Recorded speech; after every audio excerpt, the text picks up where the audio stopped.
Question एक बार देखिएगा आप लोग। मार्जिनल कॉस्टिंग कर रहे थे हम लोग। 10 नंबर क्वेश्चन अभी डिस्कस करने जा रहे हैं, ठीक है। चैप्टर पूरा कैलकुलेशन बेस्ड है, समझ गए हैं आप लोग। फॉर्मूलाज वगैरह देखे ही हैं।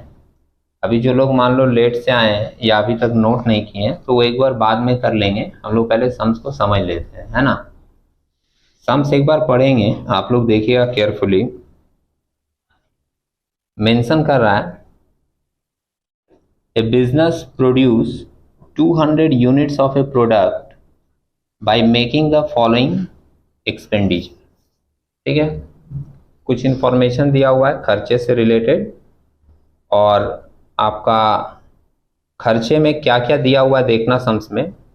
मटेरियल है 30,000, लेबर है 20,000 का, फैक्ट्री ओवरहेड है 4,000, एडमिनिस्ट्रेशन ओवरहेड है 5,754 and selling and distribution overhead है 1,500। The product are sold at a price of rupees 400 per unit। 400 के प्राइस में बेचा जाएगा product. The above expenditure are classified into fixed and variable as follows। ठीक है, fix और variable को categorise करके बता दिया। नीचे देखोगे एक्सपेंडिचर लिखा है, फिक्स्ड और वेरिएबल कितना कितना परसेंट है। देखिए हम लोगों ने जब चैप्टर स्टार्ट की थी उस समय आपको फिक्स कॉस्ट और वेरिएबल कॉस्ट का फॉर्मूला दिया गया था डायरेक्ट, है ना। Fix cost equal to sales into PV ratio minus profit और प्लस लॉस, याद है। तो इस तरीके का जो फॉर्मूलाज दिया गया था वो कब था, जब वैसे इंफॉर्मेशन रहेंगे सेल्स, पीवी रेशियो, प्रॉफिट, तो हम लोग उस फॉर्मूला को पुट करके अपना फिक्स कॉस्ट फाइंड आउट करेंगे। वेरिएबल कॉस्ट का भी ऐसे ही दिया हुआ था, लेकिन अगर इंफॉर्मेशन अलग तरीके से है तो आप बस केयरफुली पढ़ोगे। कभी कभी ना बहुत टफ कैलकुलेशन नहीं देकर बहुत सस्ता कैलकुलेशन दे देता है, लेकिन वो चीजें हमारे प्रैक्टिस में नहीं रहती, इसलिए हमको लगता है ये किस तरीके से दे दिया है। समझ रहे हैं। जो स्मार्ट स्टूडेंट है मैं उनकी बात नहीं कर रहा, जो बिलो एवरेज स्टूडेंट्स है, कमजोर विद्यार्थी, वो लोग क्या है, सम्स का बनावट अलग देखा तो सोचा ये तो अलग दे दिया, ऐसा सम्स कराया नहीं सर ने। और अगर 4-5 एक ही कॉलेज का स्टूडेंट होगा वो लोग तो नजर नजर में ही बात कर लेगा, मार्जिनल करवाए हैं ये वाला नहीं, हो जाता है ऐसा। तो वो सब चीज छोड़कर आप क्या करोगे, सम्स के ऊपर फोकस करोगे। बहुत सिंपल दिया है, फिक्स कॉस्ट और वेरिएबल कॉस्ट को वो कैटेगराइज कर दिया। दिखा कैसे कैटेगराइज किया है। सबसे पहले लिखा है मटेरियल, फिक्स में लिखा है नील और वेरिएबल में लिखा कितना 100%, तो पूरा डाल देंगे वेरिएबल में। सेकंड वाला क्या लिखा है, लेबर, लेबर में लिख दिया है 50-50, तो लेबर का जो कॉस्ट दिया है 50-50 बांट देंगे। थर्ड नंबर पॉइंट दिया फैक्ट्री ओवरहेड, फैक्ट्री ओवरहेड कितना कितना दिया है 25% और 75% बांट देंगे। इसके बाद आपका एडमिनिस्ट्रेशन ओवरहेड है, और एडमिनिस्ट्रेशन ओवरहेड फिक्स में लिख दिया है 100%, पूरा फिक्स में डाल देंगे। और लास्ट में सेलिंग एंड डिस्ट्रीब्यूशन ओवरहेड दिया 60% एंड 40%, तो 60 और 40 बांट देंगे। ठीक है, अब हम लोगों से पूछा क्या है, नीचे एक और इंफॉर्मेशन दिया है, from the above information determine total variable cost and fix cost, निकल जाएगा। ठीक है, दूसरा क्या पूछा है आपसे, कंट्रीब्यूशन, ये भी मिल जाएगा, सेल्स माइनस वेरिएबल कॉस्ट करके। पहले जब वेरिएबल कॉस्ट मिल जाएगा तो सेल्स ले लेंगे और उसमें से वेरिएबल कॉस्ट लेस कर देंगे। इसके बाद क्या पूछा है हम लोगों का, पीवी रेशियो पूछा है, और उसके बाद पूछा है break even point. Break even point आपका दोनों में पूछा है, इन यूनिट्स और इन वैल्यू।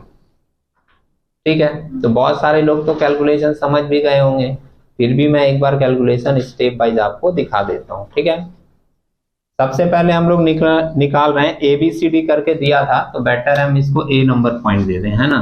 A नंबर में पूछा था फिक्स कॉस्ट और वेरिएबल कॉस्ट।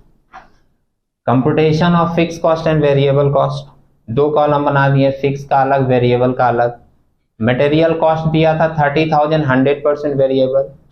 लेबर कॉस्ट दिया था 20,000, 50-50 था, तो 10,000 और 10,000 बांट दिए।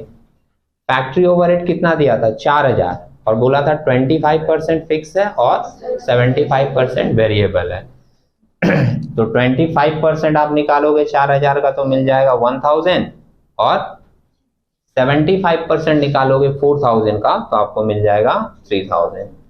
एडमिनिस्ट्रेशन ओवरहेड 5754 दिया था और पूरा बोला है 100% फिक्स। याद है कैलकुलेशन के समय मैंने कहा कैलकुलेट करो, फिर काम मत करो, क्योंकि हमने देखा सम्स में वो दिया 100% फिक्स, तो पूरा अमाउंट डाल दिए किसमें, फिक्स में। और सेलिंग ओवरहेड कितना दिया है, 60% फिक्स 40% वेरिएबल। तो 60% 1500 का निकालोगे तो आएगा 900 और 1500 का 40% निकाले तो आया 600। ऐड कर दिए तो ये टोटल जो आया ये हो गया टोटल फिक्स कॉस्ट और ये टोटल जो आया ये हो गया total variable cost.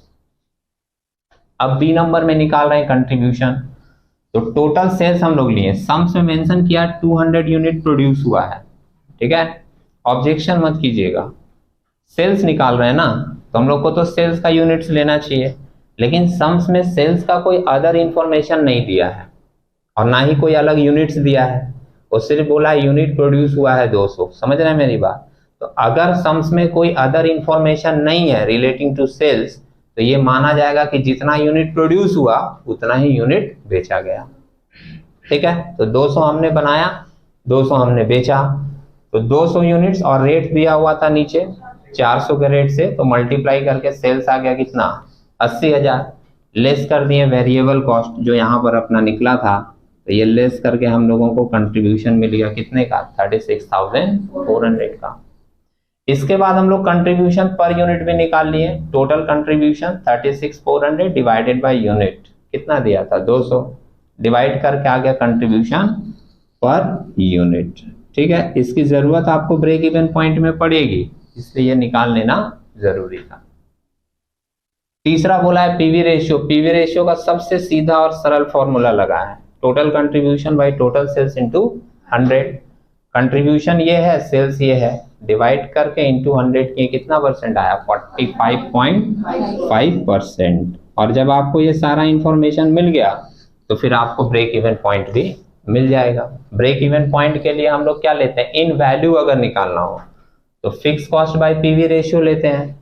Fix cost इधर निकला ही है, पीवी रेशियो भी निकला है 45.5%। कितना है वैल्यू, 38,800।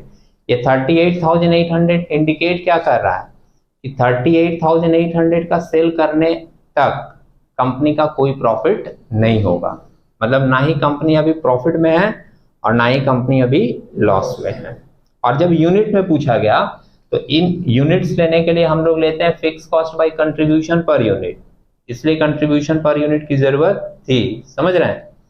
तो फिक्स कॉस्ट निकल गया था और कंट्रीब्यूशन पर यूनिट भी, डिवाइड करके कितना आया, 97 यूनिट्स। ये यूनिट्स क्या इंडिकेट कर रहा है कि जो भी चीज कंपनी बनाया है, जितना पीस भी दिया था सम्स में 200 पीस बनाया है, तो वो 200 पीस में से 97 पीस जब वो निकाल कर बेचेगा तब तक उसका रियल में कोई प्रॉफिट इंडिकेट नहीं होगा।